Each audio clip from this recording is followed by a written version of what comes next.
বায়তুল মুকাদ্দাস।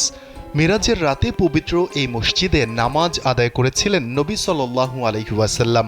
বরকতময় ফিলিস্তিন নিয়ে বেশ কিছু ভবিষ্যৎবাণীও করে গেছেন তিনি। বর্তমান ফিলিস্তিন ছিল প্রাচীন বিলাদ আর শামস অঞ্চলের একটি অংশ। ফিলিস্তিন ছাড়াও প্রাচীনকালে শামস অঞ্চলের অন্তর্ভুক্ত ছিল বর্তমান সিরিয়া, জর্ডান ও লেবানন।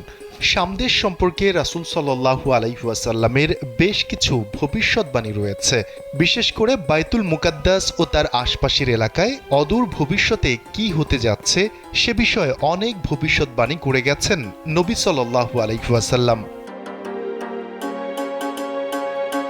এক হাদিসে আবু হুরায়রা রাদিয়াল্লাহু তাআলা আনহু বর্ণনা করেন, রাসূল সাল্লাল্লাহু আলাইহি ওয়াসাল্লাম বলেছেন, কিয়ামত সংগঠিত হবে না যতক্ষণ পর্যন্ত মুসলমানগণ ইহুদি সম্প্রদায়ের সাথে লড়াই না করবে।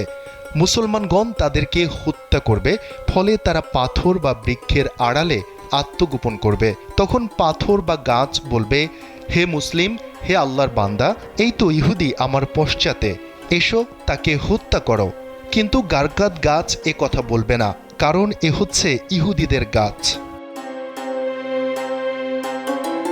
বায়তুল মুকাদ্দাস তথা ফিলিস্তিনকে মহানবী সাল্লাল্লাহু আলাইহি ওয়াসাল্লাম বিজয়ীদের ভূমি হিসেবে উল্লেখ করেছেন।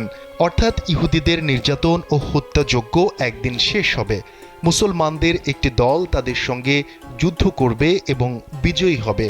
হযরত আবু উমামা রাদিয়াল্লাহু তাআলা আনহু থেকে বর্ণিত, রাসূল সাল্লাল্লাহু আলাইহি ওয়াসাল্লাম বলেন, আমার উম্মতের একটি দল সত্যের ওপর বিজয়ী থাকবে, শত্রুর মনে পরাক্রমশালী থাকবে। দুর্ভিক্ষ ছাড়া কোনো বিরোধী পক্ষ তাদের কিছুই করতে পারবে না। আল্লাহর আদেশ তথা কিয়ামত পর্যন্ত তারা এমন থাকবে। সাহাবীরা জিজ্ঞাসা করলেন, হে আল্লাহর রাসূল, তারা কোথায় থাকবে? রাসূল সাল্লাল্লাহু আলাইহি ওয়াসাল্লাম বলেন, তারা বায়তুল মুকাদ্দাস এবং তার আশপাশে থাকবে। উম্মতের মধ্যে একদল বিশেষ শ্রেণীর লোক থাকবে যারা সত্যের পথে লড়াই করতে থাকবে। তাদের সঙ্গে আল্লাহর সাহায্য থাকবে। তারা সত্যের পক্ষের সংগ্রামকে কিয়ামত না আসা পর্যন্ত অব্যাহত রাখবে। কেউ তাদের কোনো ক্ষতিও করতে পারবে না। হাদিসের ভাষ্যমতে এ দলটি শামদেশ অঞ্চলে অবস্থানকারী হবে।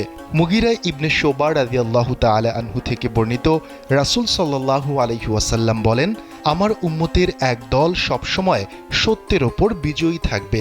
এভাবে কিয়ামত এসে যাবে আর তারা বিজয়ী থাকবে।